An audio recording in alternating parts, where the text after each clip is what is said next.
گلشن کو مزید خوبصورت بنانے میں ڈاکٹر نوید اقبال جو کہ سی او الہدا ہوم اسکولز اینڈ کالج کے سی او ہیں، ان کے کردار کو بھی کسی طرح سے بھی فراموش نہیں کیا جا سکتا. ہمارے ساتھ اسٹوڈیو میں موجود ہیں. اسی کے ساتھ ہماری رپورٹر ہے مریم.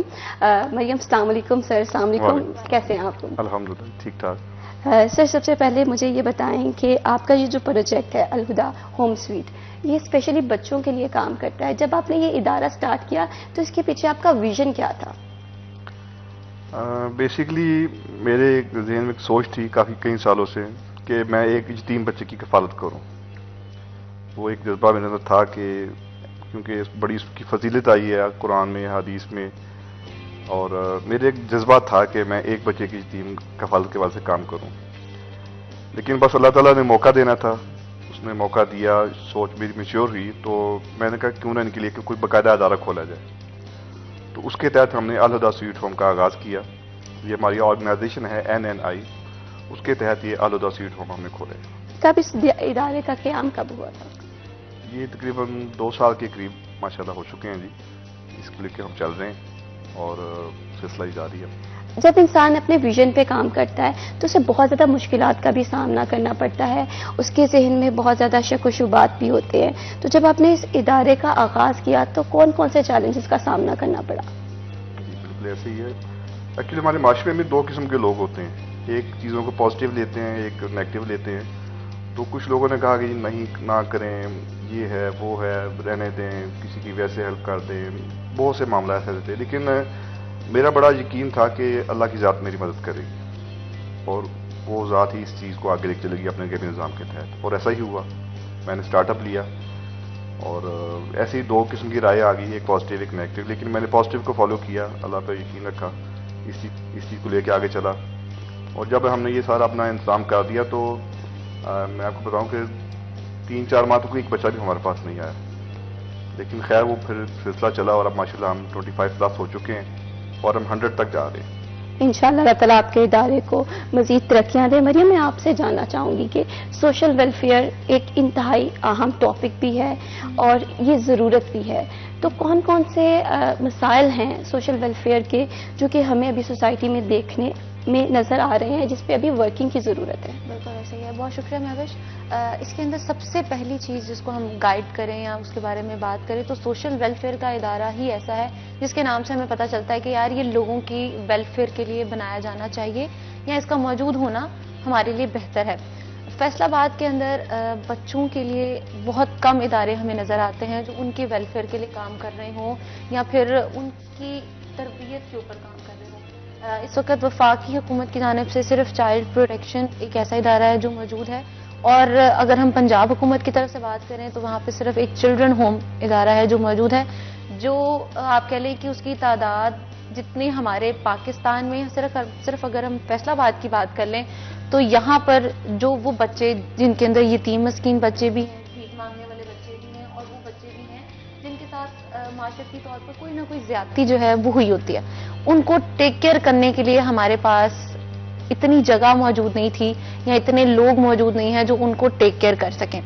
پہلی بات. دوسری بات، اس کے اندر میں ایک چیز ضرور کرنا چاہوں گی کہ فیصل آباد ایک ایسا شہر ہے جہاں پر کہا جاتا ہے کہ یہاں پہ ہر چیز ہے، ہر سہولت اس شہر کو ملتی ہے، لیکن یہاں پر ہماری جو چھوٹی بچیاں ہیں یعنی کہ کم سن بچیاں 18 سال سے کم کی بچیاں، ان کے لیے فیصل آباد کے اندر کوئی ادارہ موجود نہیں ہے کہ اگر ان کے ساتھ فار ایگزامپل تشدد کا کوئی واقعہ پیش آتا ہے، سال میں 1 مہینے کے اندر 2 سے 3 ایسے واقعات ہوتے ہیں جو بچیوں پہ تشدد کے ہوتے ہیں اور وہ گھریلو تشدد ہوتا ہے، یعنی کہ ماں باپ نے دوسرے صوبے سے جو ہے پنجاب کے صوبے فیصل آباد میں یا پنجاب کے شہر فیصل آباد کے اندر اس کو چھوڑ دیا کہ بیٹا کماؤ گی 6 مہینے بعد آپ کو لینے آؤں گا. ایسے گھریلو تشدد آپ نے بالکل صحیح کہا کہ یہ ایسے واقعات ہیں جو دن بہ دن ہمیں بڑھتے نظر آ رہے ہیں. تو کیا عوامل ہیں، کس طرح سے ہم ان واقعات پہ کنٹرول کر سکتے ہیں اور سوشل ویلفیئر کا کیا کردار ہونا چاہیے؟ ہاں بالکل ایسا ہی ہے. اب جب لڑکیوں کے لیے ایک ادارہ موجود نہیں ہے کہ ان کو رکھا جائے گا، ٹھیک ہے، اب اگر ہمارے ساتھ کوئی ایسا تشدد کا معاملہ پیش آتا ہے، کوئی بچی جو گدھا گر ہے وہ پکڑی جاتی ہے تو یا تو اس کو لڑکوں کے ساتھ چائلڈ پروٹیکشن میں رکھ دیا جاتا ہے یا پھر کیا کیا جاتا ہے کہ اس کو دارالمان میں ان خواتین کے ساتھ رکھ دیا جاتا ہے کہ جو خود مینٹلی طور پہ اسٹیبل نہیں ہوتی. یہ ایج ڈفرینس کی وجہ سے کئی بچیاں جو ہیں وہاں پہ ذہنی جو دباؤ ہے اس کا شکار ہو جاتی ہیں. تو یہاں پر میں ڈاکٹر نوید اقبال صاحب کو شاباشی دوں گی کہ ان کے ادارے میں نہ صرف بچے ہیں بلکہ بچیاں بھی موجود ہیں کہ اگر خدا نہ خواستہ ان کے ساتھ کوئی ایسا مس ہیپ ہوتا ہے یا گدا گری کا کوئی پرابلم جو ہے وہ پیش آتا ہے, کیونکہ موسٹلی یہ گینگز ہوتے ہیں جو کہ جان پوچھ کے بچیوں کو یا جو چھوٹی لڑکیاں ہوتی ہیں ان کو پریشرائز کر کے ان کو بھیک منگوائی جاتی ہے. تو اگر اس طرح کے لوگ ان کو وہاں سے ریسکیو کر کے اپنے پاس لے آتے ہیں تو مجھے لگتا ہے کہ ان کی زندگیاں بدل جاتی ہیں. یہاں پر ڈاکٹر نوید اقبال سے میں جاننا چاہوں گی کہ بچوں کی تربیت اور پرورش ایک اہم موضوع بھی ہے.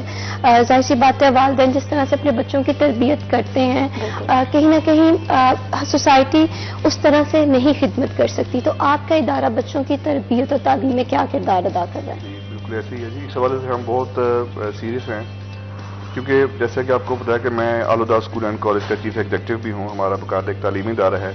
تو بچے پہلے تو یہ صبح کے اوقات میں اسکولز میں پڑھتے ہیں. اس کے بعد ان کا ایک بڑا مربوط نظام ہے قرآن کے تعلیم کے حوالے سے, اکیڈمی کے حوالے سے یا دیگر ٹیوشن کے حوالے سے. تو ان چیزوں پہ ہم بہت زیادہ فوکس رہتے ہیں کہ صرف مقصد ان کو کھلانا پلانا نہیں ہے بلکہ ان کے معاشرے کا ایک کارآمد اور واخلاق کا فرد بنانا ہے. تو اس وجہ سے ہمارا ایک بڑا مربوط نظام ہے اور اس کو ہم بڑی اسٹرکٹلی فالو کرتے ہیں. ایج ڈفرینس بھی ہوگا, آپ کے پاس ڈفرینٹ ایج گروپ کے بچے موجود ہوں گے, تو ان کی ذہنی تربیت بہت ضروری ہوتی ہے. تو اس میں آپ کے ادارے کا کیا کردار ہے؟ جی بالکل, ڈفرینٹ ایجز کے بچے ہیں. سب سے چھوٹا بچہ 3 سال کا ہے ہمارے پاس, اس کا نام منا ہے. بڑا اچھا کیوٹ بچہ ہے, اس کو تو میں ڈیلی گھر ساتھ لے جاتا ہوں, کافی چھوٹا ہے. تو اس میں ہم نے کیٹیگرائزیشن کی ہوئی ہے کہ جس ایج کے بچے ہیں اس حساب سے ان کو ڈیل کیا جائے. ڈفرینٹ لوگوں کو ہم نے اپوائنٹ کیا ہوا ہے اس حوالے سے تاکہ ہر بچے کو ایک طرح سے ڈیل نہیں کیا جا سکتا ہے. تو کیٹیگرائزیشن کے تحت ہم لوگ ان کو ڈیل کرتے ہیں. اب جیسے منا کی بات کریں, منا ایک چھوٹا سا پھول ہے جس نے بھی سوسائٹی میں گرو کرنا ہے, جس نے سوسائٹی کے مسئلے بھی دیکھنے ہیں. ظاہر سی بات ہے اتنی کم عمری میں وہ بیچارہ ایک ایسی ایج میں ہے جس کے مسائل بہت بڑے ہیں. تو اس کی سائیکولوجیکل نیڈز کیا ہیں؟ جس وہ بیک گراؤنڈ سے آیا ہے منا, یا جس بیک گراؤنڈ سے سارے بچے آئے ہیں, کیونکہ ان سب بچوں کو میں خود لے کے آیا ہوں. یہ پنجاب کے مختلف دیہاتوں سے, شہروں سے میں ان کو لے کے آیا ہوں. اور یقین جانے کہ میں بیان نہیں کر سکتا جس قسم کے ان کے حالات تھے. یعنی کہ یوں کہیے کہ اگر وہ ادھر نہ آتے تو انہوں نے ریون ہو جانا تھا. اب معاشرے کو ہم 25 یا 100 بہتر افراد دینے کے قابل ہو چکے ہیں. تو اس حوالے سے جو بھی ان کے معاملات تھے کہ ان پہ ہمیں کافی محنت کی ضرورت ہے, کیونکہ جو ان کا پیچھے بیک گراؤنڈ ہے, جو ان کی مینٹل کیلبر ہے, جو ان کا پیچھے ثقافت ہے, اس کو چینج کرنے میں ہمیں کافی محنت کرنی پڑے گی. وہی تربیت کی بات جو آپ نے کی تھی. تو انشاءاللہ آپ دیکھیے گا کہ آہستہ آہستہ یہ لوگ بہتر کی جانب جا رہے ہیں. ان کی جو بولنے کا, سوچنے کا ایٹیٹیوڈ, ان کا جو کنڈکٹ ہے, آہستہ آہستہ اس میں بہتری آ رہی ہے. بالکل مریم, یہاں پر بات ہو رہی تھی کہ سائیکولوجیکل ہیلپ بہت ضروری ہے. ظاہر سی بات ہے جب بچے اس طرح کے سوسائٹی پریشر سے جاتے ہیں تو کیا ہمارے جو ادارے ہیں جیسے چائلڈ پروٹیکشن ہو گیا, چائلڈ ہوم ہو گیا, یہاں پر کوئی ایسے سائیکولوجیکل پرسنالٹیز موجود ہیں, سائیکولوجسٹ موجود ہیں جو کہ بچوں کی تربیت میں اہم کردار ادا کر سکیں؟ بالکل موجود ہیں. اگر ہم دراصل جو چائلڈ ہوم ہے وہاں پر وہ بچے ہیں جن کے آگے پیچھے کوئی نہیں ہے, یا اگر والدہ موجود ہیں, والد نہیں ہیں, تو وہ بچوں کو وہاں چھوڑ جاتے ہیں کہ چلو آپ یہاں رکو, آپ کی تربیت بھی ہوگی اور آپ کو دیگر نیڈز آپ کی جو ہے وہ فلفل ہوں گی. لیکن اگر ہم چائلڈ پروٹیکشن کی بات کریں تو اس ادارے میں وہ بچے موجود ہیں یا تو بھیک مانگتے پکڑے جاتے ہیں, یا اپنے گھروں سے بھاگ جاتے ہیں, یا کچھ ایسے بچے ہیں جو بالکل لاسٹ ہیں. اتنی کم عمری میں فیصلہ آباد یا فیصلہ آباد سے کسی قریب ترین دیہات میں پہنچتے ہیں تو ان کو پتہ ہی نہیں ہوتا کہ ہمارے آگے پیچھے کون ہے. وہ بچے وہاں پہ موجود ہیں. تو ان کی جو نیڈز ہیں یا ان کی جو ذہنی دباؤ کے اندر وہ چلے جاتے ہیں, یا ان کے جو دماغی مسائل ہوتے ہیں ان کو حل کرنے کے لیے وہاں پہ سائیکیٹرسٹ جو ہیں بیٹھے ہوئے ہیں. اور سب سے آپ کہہ لیں کہ میرے لیے تو بہت شاکنگ ہے کہ 1 سال کے اندر 1400 سے زائد بچے صرف چائلڈ پروٹیکشن فیصلہ آباد کے ان کی جو سائیکولوجیکل پرابلمس تھی ان کو دیکھا گیا. یعنی کہ 1400 بچہ. ہم کدھر آ کے کھڑے ہیں کہ ایک اس ٹائم میں آپ اگر تھوڑا سا پیچھے چلے جائیں تو ہمارے ہاں سمجھا جاتا تھا کہ یار جو اگر کسی کو ذہنی کوئی مسئلہ ہے تو وہ کسی ڈاکٹر کے پاس, سائیکیٹرسٹ کے پاس نہیں جا سکتا کیونکہ وہ تو پاگلوں کا ڈاکٹر ہے. تو اب یہ صورتحال ہے کہ ہم خود اس طرح کے اتنے چھوٹے کم عمر بچوں کو لے کے جاتے ہیں کہ وہ دیکھیں ان کو کیا مسائل ہیں. تو یہ ایک بہت الارمنگ سچویشن ہے. ہمارے خود کے لیے کہ ہم کہاں پہ کھڑے ہیں اس وقت؟ یہاں پر ایک اور بات میں کرنا چاہوں گی. جب بچے اتنی چھوٹی ایج میں بہت زیادہ مسئلے مسائل دیکھتے ہیں تو ان کی اس طرح سے تربیت نہیں ہو پاتی ہے, ان کا بیہیویئر جو ہے وہ اس طرح سے ڈیولپ نہیں ہو پاتا ہے. تو سر کیا آپ کا بچہ ملا ہے آپ کی این جی او میں یا آرگنائزیشن میں جو کہ بیہیویئر ایشو کا شکار ہو؟ جی جی بے شک, ایسے 3-4 بچے ہیں, اور ایک بچہ جس کو مطلب علی رضا اس کا نام ہے, لیکن بابو بابو کہتے ہیں. وہ ایج وائز تو بڑا ہے, لیکن سائیکولوجیکلی اتنا ڈپریسڈ ہے کہ اسے کوئی 2-3 سال کا بچہ بھی نا اپنے نیچے لگا لیتا ہے. اتنا وہ کمپلیکس اور ڈپریشن میں ہے کہ اسے نا مطلب آپ جس سے بتا رہے ہیں کہ سائیکولوجیکل ٹریٹمنٹ کی ضرورت تھی. اس پہ میں نے کافی محنت کی. اس کو میں مسلسل اپنے ساتھ گھر لے کے جاتا تھا, اس کو بوسٹ کیا میں نے, اس کو میں نے بتایا کہ آپ کچھ کر سکتے ہیں, آپ یہ کریں, آپ وہ کریں. تو ماشاءاللہ اب وہ کھل گیا. اب اسے پتہ چل گیا میرے کیا حقوق ہیں, میں یہ کر سکتا ہوں, یہ میں نے نہیں کرنا. تو تھوڑی سی محنت کرنی پڑی مجھے, لیکن ماشاءاللہ اب وہ بالکل ٹھیک ہے. کانفیڈنس بہت امپورٹنٹ ہوتا ہے ایسے بچوں کو سوسائٹی کا ایک پارٹ بنانے کے لیے. تو آپ کی آرگنائزیشن بہت کر رہی ہے, آپ لوگوں کو اللہ تعالیٰ مزید ترقی دے. مریم یہاں پر ایک اور بات کریں گے ہم, لیکن اس بات سے پہلے ہم ایک شارٹ بریک کی جانب جاتے ہیں. یہیں سے گفتگو کا آغاز کریں گے. سوسائٹی میں بچے بہت امپورٹنٹ ہوتے ہیں, اور خاص کر وہ بچے جو یتیم ہوتے ہیں, ان میں الہدیٰ آرگنائزیشن کا کیا کام ہے, اسی حوالے سے بات چیت چل رہی تھی. وقت ہوا ہے بریک کا, بریک کے بعد ملتے ہیں.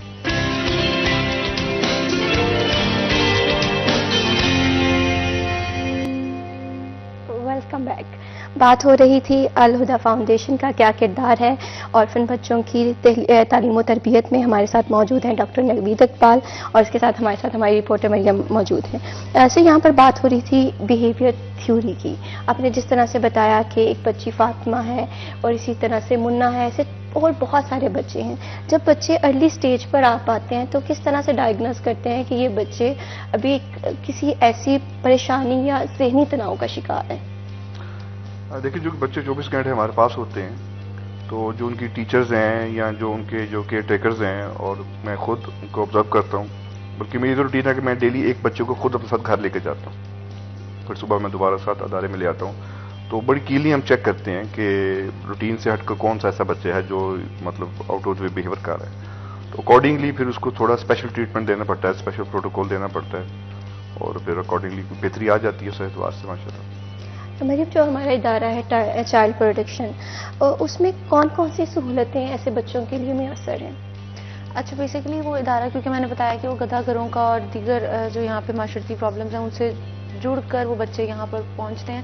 سب سے پہلے تو یہ ہے کہ وہاں پر بچوں کو اسکولنگ جو ہے ان کی جاتی ہے. اب جو کہ گدھا گھر ہیں, بچے یہاں گھروں سے بھاگے ہوئے ہیں اور یا پھر بالکل لاسٹ ہیں, وہ بچے ایسے ہیں جنہوں نے اسکول کی شکل نہیں دیکھی ہوتی. اب وہاں پر 15 سال کا بچہ بھی پریپ نرسری پڑھا ہوتا ہے, 12 سال کا بچہ بھی 1 کلاس میں پڑھا ہوتا ہے, اور پھر یہ ہوتا ہے کہ کیونکہ ہر کوئی مختلف جگہوں سے ہوتا ہے تو ان کی آپس میں بھی مینٹیلٹی نہیں مل رہی ہوتی.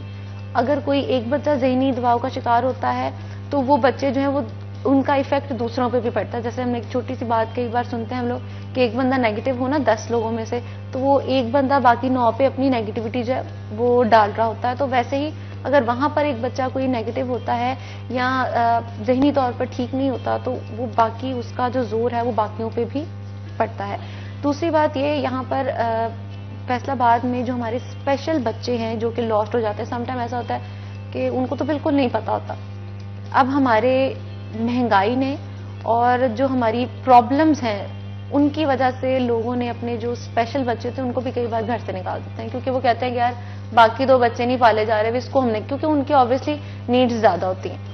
ایسے بچوں کی کفالت کے لیے ایسے بچے بھی, اب آپ یقین کریں کہ ایسے بچے بھی چائلڈ پروٹیکشن کے اندر اس وقت موجود ہیں. حالانکہ چائلڈ پروٹیکشن کی یہ ڈیوٹی نہیں ہے, لیکن ان بچوں کو وہاں رکھا جاتا ہے. اور پھر وہ بچے اس جو نارمل ہمارے بچے ہیں ان کے ساتھ رہتے ہیں تو بھی مسائل جو ہیں وہ کافی آتے ہیں. تو یہاں پہ یہ سوال اٹھتا ہے کہ اسپیشل بچوں کے لیے جو لاسٹ ہیں اسپیشلی ان کے لیے ایک ادارہ الگ سے ہونا چاہیے, تاکہ ایٹ لیسٹ وہ بچوں کی جو آپ کہہ رہے ہیں تھراپیز ہیں ان کی جو ڈیلنگ ہے وہ دوسروں بچوں سے ذرا بہت مختلف ہوتی ہے. جو ہمارے آٹزم کے بچے ہوتے ہیں یا دیگر بچے جو کہ تھوڑے اسپیشل ہوتے ہیں ذہنی طور پر, ان کو اگر ہم سکولز میں جا کے دیکھیں جو کوئی مین سٹریم تو نہیں, خیر جو دیگر سکول ان طرح کے بچوں کے لیے بنائے ہوتے ہیں وہ اسپیشلی ان بچوں کو صرف ایک سولو اپنا ہی ان کے ساتھ انٹریکشن رکھتے ہیں تاکہ بچے کے اوپر زیادہ محنت ہو سکے.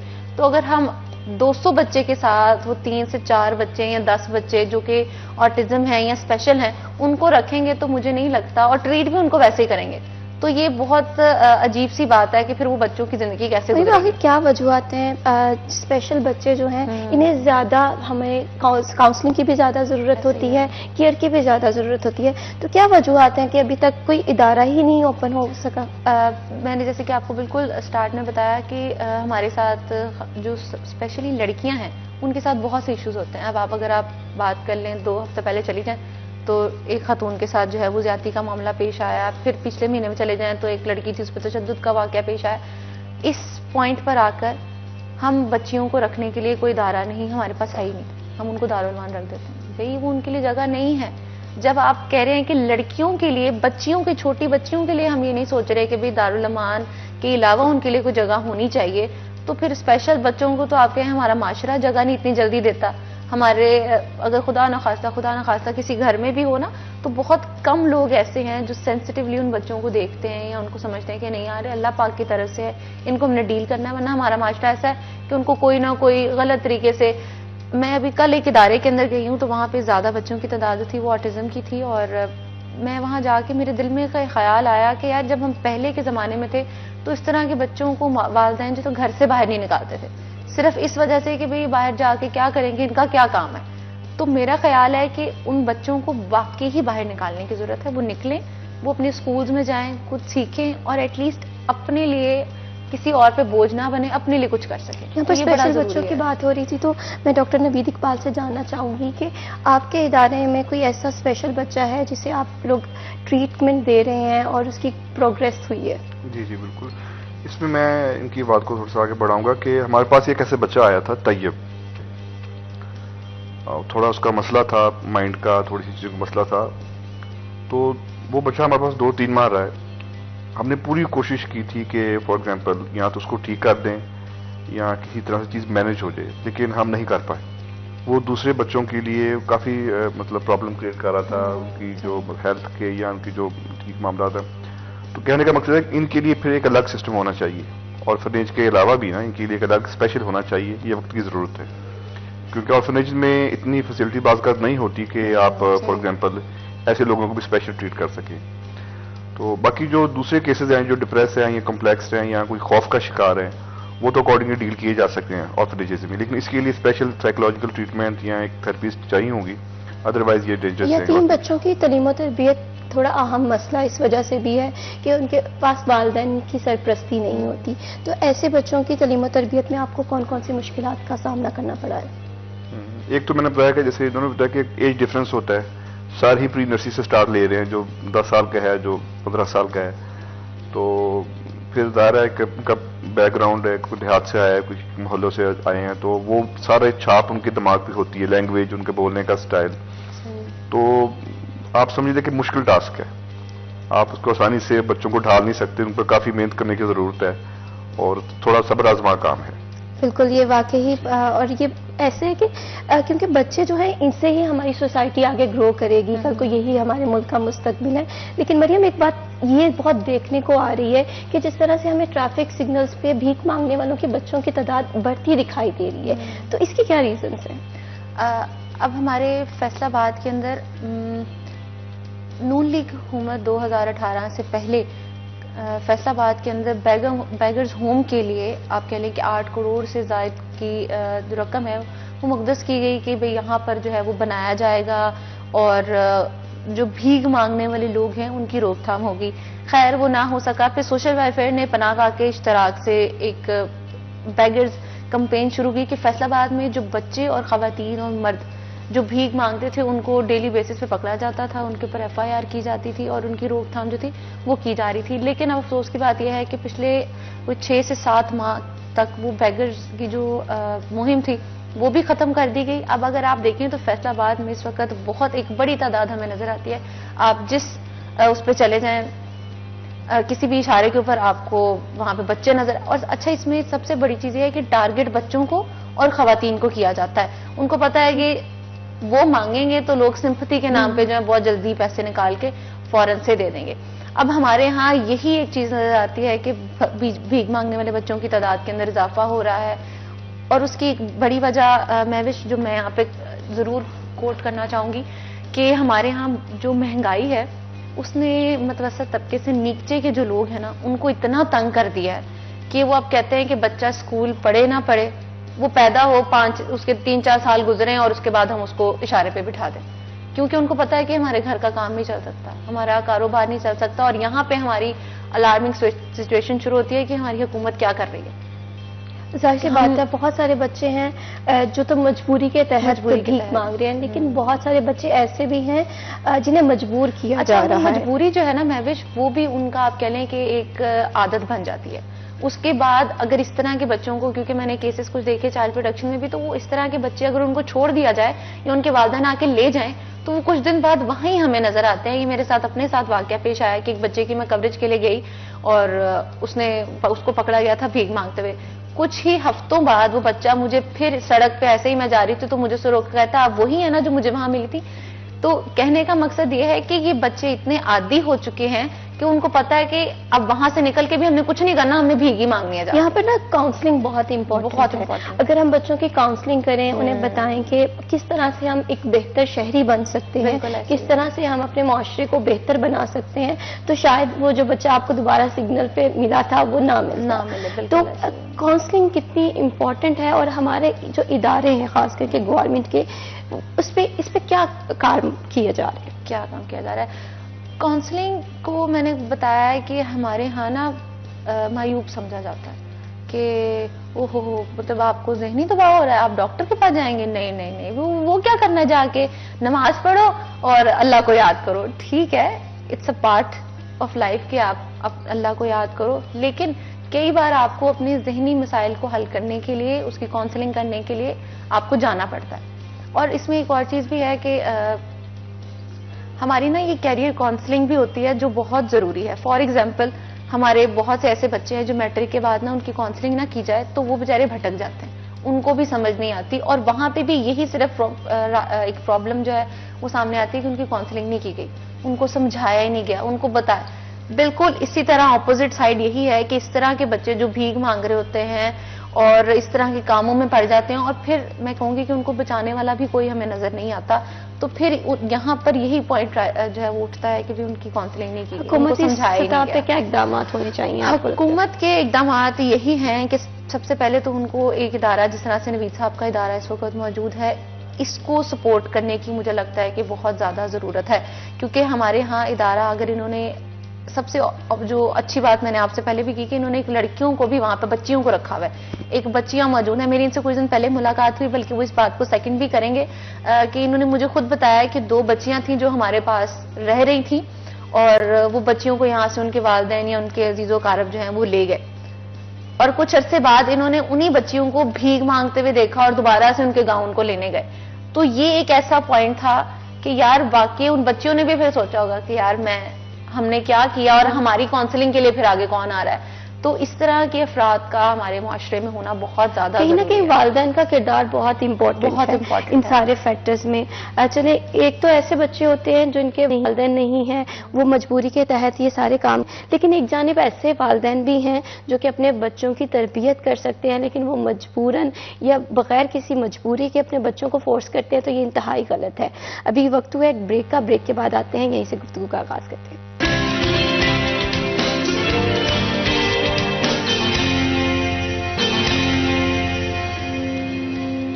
Welcome back. بات ہو رہی تھی یتیم بچوں کی تعلیم و تربیت میں ہمارا کیا کردار ہونا چاہیے اور ہم کس طرح سے ان بچوں کو بہتری کی جانب لے کر جا سکتے ہیں۔ ہمارے ساتھ ڈاکٹر نوید اقبال موجود تھے۔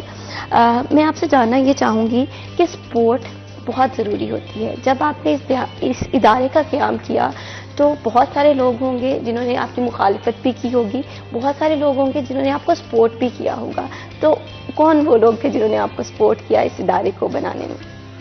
ایسے ہی ہے جی، جیسے معاشرے میں جب بھی ہم کوئی نئی چیز شروع کرتے ہیں تو ڈیفینیٹلی لوگ ڈر جاتے ہیں، کچھ لوگ سمجھتے ہیں کہ ضرورت نہیں ہے، تو ان لوگوں نے یقینی طور پر اس حوالے سے کہا کہ نہ کریں، یہ کریں وہ کریں، لیکن میری مسز نے مجھے اس حوالے سے بہت زیادہ سپورٹ کیا جب میں نے ان کو آئیڈیا دیا کہ یہ شروع کرنا چاہیے، انہوں نے ایکسٹرا آرڈنری میری اس حوالے سے میری ہیلپ کی، میری سپورٹ کی ہر اعتبار سے. کچھ میرے فیملی ممبرس ہیں، انہوں نے بہت سپورٹ کیا. میرے ادارے کے تمام جو لوگ ہیں آلودہ اسکول اینڈ کالج کے، انہوں نے بہت زیادہ سپورٹ کیا. انہوں نے میرے ہر موقع پہ ہر دن رات انہوں نے کام کیا بے لوس ہو کر اللہ کی رضا کے لیے. تو ان لوگوں کی سپورٹ سے ہی ماشاءاللہ اب یہ چیز فلرش ہوئی ہے. اور یہاں یہ میں آپ کو بتاتا چلوں کہ یہ جو ہماری NNI آرگنائزیشن ہے، اس کے تحت صرف آلودہ سویٹ ہوم نہیں چل رہا. اس کے تحت اور بھی کچھ پروجیکٹس ہیں جو چل رہے ہیں، کچھ چلنے والے ہیں. جیسے آپ فار ایگزامپل ہمارا آلودہ اولڈ ایج ہوم بھی ہے، آلودہ دارالمان بھی ہے، آلودہ لنگر خانہ ہے، آلودہ ایوننگ سکول ہے. ایوننگ سکول سے مراد ہے کہ وہ بچے جو کسی وجہ سے افورڈ نہیں کر سکتے یا وہ دن کو کام کرتے ہیں، ان کے لیے ایوننگ جو سکول ہے ہمارا وہ اویلیبل ہے. اور یہ فری آف کاسٹ ہے، اس میں کوئی ہم اسے پیسے نہیں لے رہے، جسٹ وہ رضائے ہلائی کے لیے ہے. تو اس قسم کے کچھ اور بھی سوشل پروجیکٹس ہیں. تو اس طرح سے معاملات ہیں. اچھا، آپ مجھے تھوڑا سا اپنے اولڈ ایج ہوم کے بارے میں، یہ جو پروجیکٹ ہے یہ کب تک کمپلیٹ ہوگا اور اس حوالے سے تھوڑا سا بتائیے. اچھا، اس سے پہلے میں آپ کو تھوڑا یہ بھی بتانا چاہوں گا، میری خواہش ہوگی کہ یہ جو آپ نے سویٹ ہوم سٹارٹ کیا، اس کا پس منظر میں نے بتا دیا تھا کہ میرے اندر ایک جذبہ تھا. تو اس میں ایک دو چیزیں میں آپ کو بتانا چاہوں گا کہ جیسے کہ میں نے بتایا نا کہ میں ایک اسکول اینڈ کالج کا آنر ہوں، چیف ایگزیکٹو ہوں. تو اس میں ایک چیز آبزرو کرتا تھا کہ کروڑوں کی بلڈنگ ہے، کچھ 70-80 کمرے ہیں، 1 بجے کے بعد ہی فری ہو جاتے ہیں. اتنی بڑی بلڈنگ ہے، فری پڑی ہوئی ہے، اور صبح تک یہاں کوئی بھی اس کی کوئی ایکٹیویٹی نہیں ہے. تو یہ کیوں ہے؟ مطلب ایک پراپرٹی ہے، ایک اس کی یوز ہونا چاہیے. تو میں نے پھر اس کا نا جیسے ذہن میں تھا کہ ایک آرفنیج ہونا چاہیے. وہ پھر میں نے یہاں سے اس کو ساتھ اٹیچ کر دیا کہ اسکول کے بعد جب آپ پاس بلڈنگ فری ہے تو آپ اس میں دیگر معاملات کریں. تو اسی اعتبار سے پھر ہم نے اولڈ ایج ہوم کے حوالے سے بھی اقدامات کیے کہ جب ہمارے پاس ساری فیسلٹیز موجود ہیں، سٹاف ہے، کچن ہے، تمام جو ایک انفراسٹرکچر ہے، تو کیوں نہ ہم ایسی خواتین جو مطلب ضعیف ہیں اور ان کا کوئی سہارا نہیں ہے، تو کیوں نہ ان کو ہم اس میں انڈکٹ کریں. تو اس حوالے سے پھر ہم نے اقدامات کرنا شروع کر دیے. مریم، یہاں میں آپ سے جاننا چاہوں گی، بات ہو رہی تھی اولڈ ایج ہوم کی، تو کیا حکومتی سطح پہ فیصلہ آباد میں ایسے اولڈ ایج ہوم موجود ہیں جو کہ خاص کر کے بزرگ لوگوں کی فلاح و بہبود کے لیے کام کر رہے ہیں؟ ہاں بالکل، اس وقت سوشل ویلفیئر کی جانب سے اولڈ ایج ہوم جو ہے وہ موجود ہے، جہاں پہ مرد بزرگ اور بزرگ خواتین جو ہیں وہ وہاں پہ قیام پذیر ہیں. لیکن اس کے اندر ایک یہ چیز ہے کہ وہاں پر کیونکہ اب دیکھیں ایک ادارہ ہے جو پرائیویٹلی چل رہا ہے، ایک ادارہ ہے جو ہماری گورنمنٹ کا ہے. اب جو ہماری عوام ہے اور ایک بیسک ہماری سوچ ہوتی ہے کہ یار جو حکومت کا ادارہ ہوگا نا وہ زیادہ اچھے سے کام کر رہا ہوگا. لیکن اب یہ صورتحال ہے کہ ہم اس چیز کے اوپر افسوس کرتے ہیں اس بات کے اوپر کہ نہیں، اب وہاں پہ آپ کہیں کہ 50+ مرد ہیں اور 20+ خواتین ہیں. کن کن مشکلات کا سامنا کرنا پڑتا ہے؟ مشکلات کا بالکل سامنا کرنا پڑتا ہے. اور آپ دیکھیں کہ اتنی زیادہ تعداد کے اندر وہاں پر اب ان کی ایج آپ لمٹ لگا لیں کہ 50 جو 60+ خواتین ہوتی ہیں نا، 60+ بزرگ ہیں ہمارے، وہ وہاں پہ اب اس طرح کے بزرگ جو ہوتے ہیں وہ بہت جلدی بیمار بھی ہوتے ہیں، خدا نخواستہ انہیں کوئی نہ کوئی بیماری ہوتی ہے. گورنمنٹ کا ادارہ ہے اور وہاں پہ ایمبولینس موجود نہیں ہے، وہاں پہ ڈاکٹر موجود نہیں ہے. اس سے بڑا مسئلہ مجھے نہیں لگتا کہ کوئی ہو سکتا ہے کہ یار ایک بیسک ان کی نیڈ ہے. ہاسپٹلز اور ڈاکٹرز اور ایمبولینس کا ہونا ایک جگہ پر سب سے قریب ترین، یہ بہت ضروری ہے، اسپیشلی ان بزرگوں کے لیے جو میڈیکیشنز کی سب سے زیادہ ضرورت جیسے ہی ہم لوگ 40 یا 50 کراس کرتے ہیں ہمیں ہائی بلڈ پریشر کا مسئلہ ہو جاتا ہے، شوگر کا مسئلہ ہو جاتا ہے، پیشنٹس ہوتے ہیں، کئی بار ہارٹ پیشنٹس ہوتے ہیں. بالکل ایسا ہی ہے. تو یہ سہولت وہاں پہ یہاں پر میں سر آپ سے جاننا چاہوں گی کہ گورنمنٹ سطح پہ تو جس طرح سے ادارہ چل رہا ہے، تو آپ کے اولڈ ایج ہوم میں کیا کیا فیسلٹیز ہوں گی؟ اس میں جی تمام وہ جو ضروریات زندگی ہیں، میڈیسن ہے، کلوتھنگ ہے اینڈ ادر تھنگس جتنی بھی ہیں، رہائش وغیرہ ہے، تمام کی تمام ہم فری آف کاسٹ پرووائڈ کرتے ہیں. بلکہ یہاں میں یہ بھی کہنا چاہوں گا اور ناظرین تک یہ پیغام پہنچانا چاہوں گا کہ دیکھیں، ایک تو یہ ہے کہ ایک چیز شروع کرنی ہے آپ نے، اس میں آپ کو کئی مشکلات پیش آ سکتی ہیں، بہت زیادہ اس میں اکنامکس انوالو ہوتی ہے. لیکن میں یہ پیغام دینا چاہوں گا تمام لوگوں کو جن کے پاس کوئی بلڈنگ ہے، کوئی ایسی چیز ہے جو انفراسٹرکچر میں آتی ہے، اس کو آپ یوز کریں پازیٹیو وے میں. اس کو فری رہنے کی بجائے اس کو پازیٹیو وے میں یوز کریں. صحیح. چیزوں کے اندر سے چیزیں نکالیں آپ. تو یہ ہے کہ اس چیز کو آپ ہونا چاہیے کہ چیزوں کے اندر سے چیزیں نکالیں، اس طرح سے کام کرنا آپ کے لیے آسان ہو جائے گا. مخیر حضرات ہیں، ان کے لیے آپ کا کیا پیغام ہے؟ جیسا کہ علم میں ہے کہ ہم 100 بچوں تک جا رہے ہیں, ابھی 25+ ہیں, تو یقیناً اس حوالے سے بہت بڑا بجٹ چاہیے ہوگا, لیکن ہمیں اللہ کی ذات پہ کامل یقین ہے کہ وہ اپنا غیبی نظام اس حوالے سے متحرک کرے گی. باقی اسباب تو یہی ہیں کہ جو لوگ یہ پیغام سن رہے ہیں, حدیث میں تو ہے کہ جس نے وہ یتیم کے سر پہ ہاتھ رکھ دیا تو اس کی مطلب اجر ہے, اور قیامت کے دن میں اور یتیم ایسے ہوں گے جیسی یہ 2 انگلیاں. تو اس جذبے سے کہتا ہے کہ کوئی آگے آتا ہے, ان بچوں کے سر پہ ہاتھ رکھتا ہے, تو ان کو ویلکم کیا جائے گا. اب جیسے کہ آپ نے ابھی تھوڑی دیر پہلے بتایا کہ ایوننگ اسکول یہ بہت اہم ہے. وہ بچے جو دن کو کام کرتے ہیں, ایسے بہت سارے بچے میں نے دیکھے ہیں جو کہ دن کو اپنے والدین کی مدد کرتے ہیں کسی نہ کسی طرح چھوٹی موٹی کمائی کر کے, تو ایوننگ اسکولس ان کے لیے بہت امپورٹنٹ ہے. تو آپ کا یہ پروجیکٹ کب سے اسٹارٹ ہوگا؟ ایوننگ اسکول تو بیسکلی ہمارا اسٹارٹ ہے جی, یہ تقریباً 6 ماہ سے اسٹارٹ ہے. اس میں تعداد کم ہے, ہم ہر جگہ پہ جو کمزور طبقہ ہے جو ہم محسوس کرتے ہیں, مطلب میری تو عادت ہے کہ میں اگر کہیں جا رہا ہوں مجھے کوئی بچہ نظر آتا تو میں اس کو انٹرویو شروع کر دیتا ہوں. آپ کیا نام ہے, آپ کے امی ابو ہیں نہیں ہیں, وہ اس حساب سے نا یہاں اس کو سویٹوں میں لے آتے ہیں, یہاں پہ اس کو ایوننگ اسکول میں دعوت دیتا ہوں. تو اوپن ہینڈ ہے, جو آنا چاہے, جس کو پڑھنے کا شوق ہے, معاشی معاملات کی وجہ سے یہ نہیں پڑھ سکتا, وہ آئے, ویلکم کیا جائے گا. ایوننگ اسکول میں کلاسز کا مجھے بتائیں کہ کلاسز کون سی کلاس سے اسٹارٹ ہے اور کس عمر کے بچے جو ہیں اس ایوننگ اسکول میں آ سکتے ہیں؟ جیسے کہ میں نے آپ کو بتانا کہ میرا تو آلریڈی ایک اسکول اینڈ کالج چل رہا ہے, تو اس میں تمام کلاسز موجود ہیں, تو وہی ہم اسٹاف کو شفٹ کر لیتے ہیں, جس قسم کا بچہ آ جاتا ہے اس کو وہاں پہ انٹرٹین کر دیتے ہیں. دیکھیے یہاں پر ہم نا 2 سوسائٹی کی بات کر رہے ہیں, ایک ہے پرائیویٹ جیسے کہ سر ڈاکٹر نوید اقبال کام کر رہے ہیں, اور دوسری طرف ہماری گورنمنٹ ہے. تو میڈم گورنمنٹ سطح پہ کوئی ایسا ایوننگ اسکول ہے فیصل آباد میں جو کہ ایسے بچوں کے لیے کام کر رہا ہو؟ اچھا, فیصل آباد میں نا گرمیوں کی چھٹیاں جیسی ہوئی 2024 کے اندر, تو پروجیکٹ شروع کیا گیا کہ جو ایوننگ اسکول ہے وہ شروع کیا جائے. اس کے اندر کیونکہ پہلے سمر کلاسز ہوتی تھی تو وہ تو آپ کہہ لیں آلموسٹ کی گرمیاں بہت تھیں, وہ کچھ جگہوں پہ ہو رہی تھیں پرائیویٹ اسکولس کے اندر, لیکن گورنمنٹ اسکولس کو گورنمنٹ کی جانب سے کہا گیا کہ یہاں پر ہمارے ایوننگ اسکولس جو ہیں وہ کھولے جائیں. لیکن آپ کہہ لیں کہ وہ بس چند ماہ چلا اور اس کے بعد وہ بھی بند ہو گیا. ہمارے پاکستان میں جو بھی حکومتیں آتی ہیں ان کی سب سے افسوسناک بات یہی ہوتی ہے کہ ہم پروجیکٹ شروع کرتے ہیں, جو کاغذ ہیں ان کو کالے کر دیتے ہیں کہ ہاں یہ بھی ہو گیا یہ بھی ہو گیا, بٹ ایٹ دی اینڈ کیا ہوتا ہے کہ کچھ بھی نہیں ہوتا. اچھا, ڈاکٹر صاحب کی بات سے ایک بات جو ہے میرے ذہن میں بھی کلک ہوئی ہے, اور یہ مجھے لگتا ہے کہ بہت اچھی بھی ہے.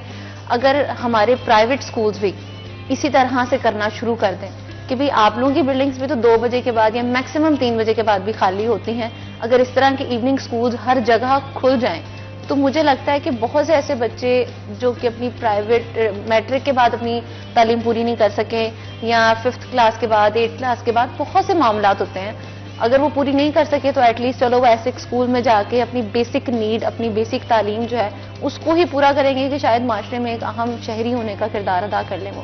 تو یہ میرے خیال سے ایک اچھی چیز ہے کہ ایوننگ اسکول جو ہیں صرف گورنمنٹ کی ہی ذمہ داری نہیں ہے بلکہ پرائیویٹ سیکٹرز کو بھی اس بارے میں ضرور سوچنا چاہیے. بالکل, یہ کسی ایک شخص کی ذمہ داری نہیں ہے کہ یہ ظاہر سی بات ہے بچے سب کے سانچے ہوتے ہیں, تو کوشش کریں کہ ہم اپنے آس پاس جتنے بھی لوگ ہیں جنہیں ہماری مدد کی ضرورت ہے ان کی زیادہ سے زیادہ مدد کریں. ابھی وقت ہوا ایک بریک کا, بریک کے بعد واپس آتے ہیں.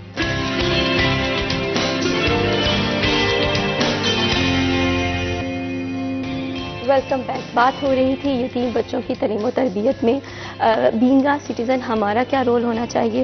اسی پہ بات کرنے کے لیے ہمارے ساتھ ڈاکٹر نوید اقبال موجود تھے. ان سے ہم جان رہے تھے کہ آپ نے بتایا کہ آپ ڈفرینٹ پروجیکٹس پہ کام کر رہے ہیں, جس میں اولڈ ایج ہوم ہے, جس میں ایوننگ اسکول ہے, جس میں ہمارے دوسرے سویٹ ہومس بھی آ گئے. اس کے علاوہ فردر آپ کے کون کون سے پروجیکٹس ہیں جو ابھی ان لائن ہیں؟ ماشاءاللہ 3-4 پروجیکٹس ہیں, کچھ پر عمل ہو رہا ہے, کچھ ایگزیکیوٹ ہونے والے ہیں. اس میں سے ایک پروجیکٹ ہے جی آل-ہدا بھائی چارہ بینک. آل-ہدا بھائی چارہ بینک سے مراد ہے کہ آل-ہدا اسکول اینڈ کالج کا یہ ایک انٹرنل پروجیکٹ ہے. اس میں ہمارے پاس 1100 اسٹوڈنٹس ہیں اسکول میں, تو اس میں ہم نے ایک بینک بنا دی ہے. اس میں یہ 1100 بچے کچھ بھی ڈونیٹ کر سکتے ہیں, فزیکلی بھی کوئی چیز ڈونیٹ سکتے ہیں یا کیش میں بھی دے سکتے ہیں. اس بینک میں جتنا ڈونیشن اکٹھا ہوتا ہے اس کے بعد وہ ہم اس کو ڈسٹریبیوٹ کر دیتے ہیں ود ان دیٹ اسکول. جو بچے نیڈی ہیں یا کوئی اگر اسٹاف میں کوئی نیڈی ہے, اس کے بعد باہر کوئی نیڈی ہے, تو ود ان 1100 اسٹوڈنٹ وہ کلیکشن ہوتی ہے, اپنی مرضی سے دیتے ہیں, اور وہی پھر ان کے درمیان اور پھر سیکنڈ اسٹاف, تھرڈ پھر باہر کے لوگوں میں تقسیم ہو جاتا ہے. اچھا، اویئرنیس بہت ضروری ہے. اگر ہم کسی کی مدد بھی کر رہے ہیں، کوئی اچھا کام کر رہے ہیں، آگہی بہت ضروری ہے. تو کس طرح سے آپ اویئر کرتے ہیں لوگوں کو؟ کیونکہ جتنا زیادہ آپ لوگوں کو اس کام میں، اس خیر کے کام میں انوالو کریں گے، یہ نیٹ ورک اتنا ہی وسیع تر ہوتا چلا جائے گا. اس حوالے سے تو مختلف موڈز ہیں. سوشل میڈیا بھی ہے، پمفلٹس وغیرہ دے سکتے ہیں، جیسے کہ آپ نے انوائٹ کیا، آپ کے توسط سے پیغام پہنچا. تو باقی فزیکلی بھی لوگوں کو ہم موٹیویٹ کرتے ہیں. جیسے میں نے بتایا تھا کہ میں تو اگر مجھے کوئی بچہ نظر آ جائے سڑک پر، میں تو گاڑی روک کر اس سے پوچھتا ہوں کہ آپ کون ہیں، آپ کے امی ابو کیا کرتے ہیں. اگر وہ کہتے ہیں میں یتیم ہوں تو میں کہتا ہوں آپ سویٹوں میں آ جائیں. اگر کہتے ہیں امی ابو ہیں لیکن میں پڑھتا ہوں، میں کہتا ہوں ایوننگ اسکول میں آ جائیں. اب ایوننگ اسکول میں فری بکس ہیں، فری بیگس ہیں. تو بس کاوش ہی ہے جی. اور انشاءاللہ مجھے یقین ہے آپ کے اس چینل کے آنے کے بعد یہ پیغام مزید آگے جائے گا. انشاءاللہ آپ بارش کا پہلا قطرہ بنے، اور جیسے یہ کارواں جو ہے یہ آگے سے آگے بڑھتا رہتا ہے. اور ویسے بھی خیر کے کام میں بہت زیادہ لوگ ہیں جو ہماری سوسائٹی میں درد دل رکھتے ہیں، اور وہ ان بچوں کی مدد کے لیے بھی تیار ہیں. ایک بات میں شیئر کرنا چاہوں گا، اسپیشلی 2 ایکسپیرینس شیئر کرنا چاہوں گا کہ سویٹ ہوم بنانے کے بعد آپ یقین کریں کہ ذہن میں، دل میں سکون کا ایک شہر بس گیا. یہ ان بچوں کی برکت سے ہے. دوسرا، سویٹ ہوم بنانے کے بعد اللہ پاک نے 10 اور پروجیکٹ شروع کرنے بھی توفیق دے دی. یہ بھی ان بچوں کی وجہ سے ہے. یہ میرا ایمان ہے کہ یہ ان بچوں کی وجہ سے اگلے پروجیکٹ شروع ہوئے ہیں، اور جو زندگی میں ایک چینج آئی ہے وہ بھی ان بچوں کی وجہ سے آئی ہے. تو یہ جو سن رہے ہیں ان کے لیے بھی ہے. اس حوالے سے اپنا بھی آپ کردار ادا کریں. بالکل. مریم، میں یہاں پر آپ سے جاننا چاہوں گی، بینگ اے سٹیزن ہماری کیا ذمہ داری ہو سکتی ہے اس بچوں کی تعلیم، خاص طور پہ یتیم بچے ہم کہیں نہ کہیں سوسائٹی میں دیکھتے ہیں، ہمارے آس پاس ہی یہ بچے موجود ہوتے ہیں، تو ہمارا کیا رول ہونا چاہیے؟ آپ کی بات بالکل ٹھیک ہے. یہ بچے ہمارے آس پاس ہی موجود ہوتے ہیں. میں بھی شاید تب سے بیٹھی یہاں پہ حکومت کو کئی بار جو ہے وہ ٹارگٹ کر رہی تھی، لیکن ایٹ دی اینڈ یہ بات ہے کہ ٹھیک ہے حکومت کی ذمہ داری ہے، کیونکہ اس کی ذمہ داری ہے کہ وہ ہمیں دیکھے، ہر طرح سے ہمارا خیال رکھے، کیونکہ ریاست. لیکن اب بینگ اے سٹیزن آپ کی اپنی بھی کچھ ذمہ داری ہے. جیسے کہ نوید صاحب نے بات کی کہ میں باہر نکلتا ہوں تو میں رک جاتا ہوں، تو کیا صرف نوید صاحب کی ہی ذمہ داری ہے کہ وہ رکیں؟ کیا ہم نہیں رک سکتے؟ ہم بھی یہ کام کر سکتے ہیں. فار ایگزامپل، اگر اب بہت سے لوگوں نے ہمیں دیکھا ہے، ان کو پتہ چل گیا ہے، تو میرا خیال ہے کہ اب ان کی ذمہ داری ہے کہ اگر وہ خود نہیں سنبھال سکتے تو یہاں پر بھیجیں، تاکہ آپ کو تو ایک ذہنی طور پر سکون ملے گا ہی ملے گا، لیکن شاید اس بچے کی زندگی بھی سنور جائے گی، وہ بھی معاشرے کی ٹھوکروں سے بچ جائے گا. کیونکہ معاشرہ بہت تلخ ہے مہوش. وہ آپ بچے ہو، آپ بڑے ہو، آپ چھوٹے ہو، آپ جس بھی ایج گروپ کے ہو، وہ آپ کو کہیں نہ کہیں ذہنی طور پر کہیں نہ کہیں آپ کو ہرٹ کرتا ضرور ہے. تو اس چیز سے، اس تکلیف سے بچنے کے لیے مجھے لگتا ہے کہ بینگ اے سٹیزن ہماری ذمہ داری ہے کہ ایسے بچوں کو کہیں آپ دیکھیں، ایسی خواتین کو کہیں دیکھیں جو کہ کسی نہ کسی مشکل کا شکار ہیں، تو ان کو ایسے اداروں میں ضرور بھیجیں تاکہ ان کی زندگیاں بچ سکیں. یہاں پر میں ایک اور بات جاننا چاہوں گی کہ جس طرح سے ہماری حکومتی سطح پہ ابھی اقدامات کی ضرورت ہے، تو کوئی ایسے نئے پروجیکٹس حکومت کی جانب سے ان لائن ہیں جو کہ سوسائٹی کی پروگریس کے لیے بہت اہم ہے اور ہونے چاہیے؟ اچھا، اس وقت کیونکہ جیسے 2 پروجیکٹس میں آپ کو گرائیں، ایک تو بیگرز ہوم ہے اور دوسرا ہماری بچیوں کے لیے کوئی ادارہ اس وقت موجود نہیں ہے.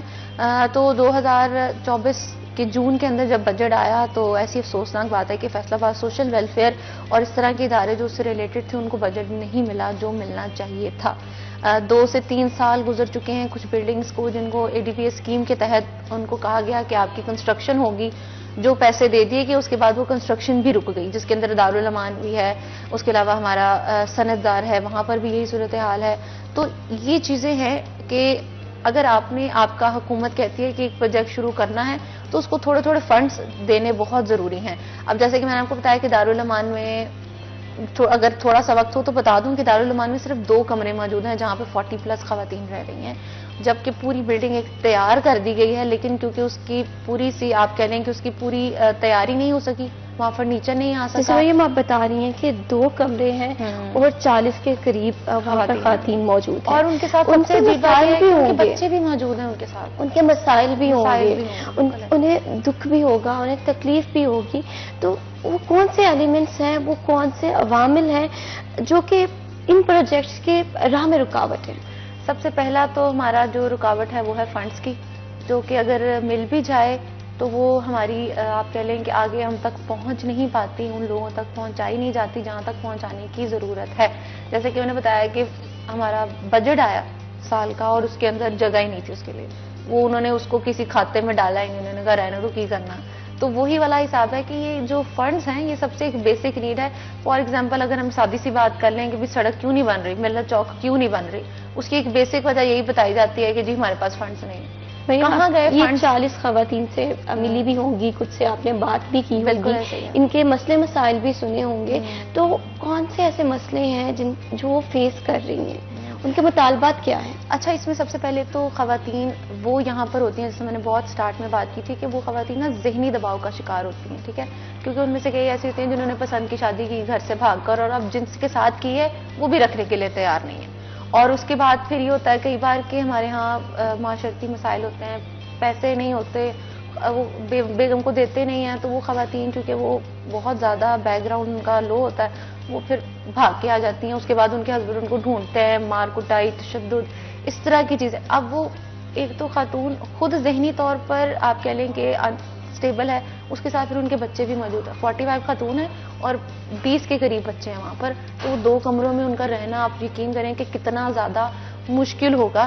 تو اس صورتحال میں ہماری حکومت کیا کر رہی ہے کہ جب اس کو پتا ہے کہ یار اتنی زیادہ خواتین ہیں تو ان کو 2 کمروں کے اندر انہوں نے ڈالا ہوا. کیا ان کی بنیادی ضرورتیں پوری ہو رہی ہیں؟ ایک تو چلو کاؤنسلنگ اور یہ تو ایک اہم بات تو ہے ہی ہے، لیکن کچھ بنیادی ضروریات بھی ہوتی ہیں. ہاں، بالکل. تو کیا وہاں کی خواتین کی بنیادی ضرورتیں پوری ہو رہی ہیں، جس میں کھانا پینا، رہنے کے لیے تو چلو 2 کمرے ہیں، لیکن کھانا پینا ایک بنیادی ضرورت ہے. نہیں، وہاں پہ بنیادی ضرورت تو اسی طرح سے، کیونکہ اب ان خواتین کو ہم نے مصروف رکھنا ہوتا ہے، تو یہ ہوتا ہے کہ وہ اپنا کھانا وہاں پہ خود ہی بناتی ہیں.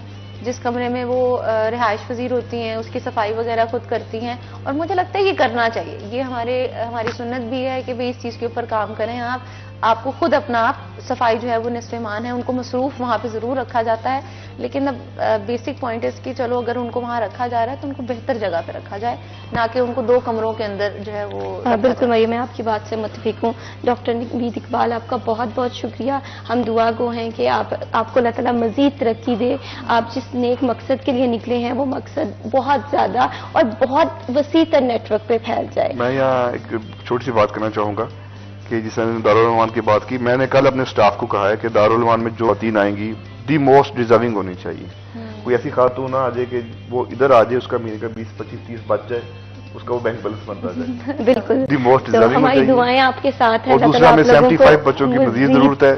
آپ کے توسط سے میں کہنا چاہوں گا اگر کوئی ہو تو ہم حاضر ہیں. ضرور. سٹی 41 کی فیملی ہمیشہ آپ کے ساتھ ہے. بہت بہت شکریہ مریم، آپ کا بھی سر، آپ کا بھی، آپ نے ہمیں ٹائم دیا. اللہ تعالیٰ آپ کے پروجیکٹ کو مزید ترقی اور کامرانی عطا کرے.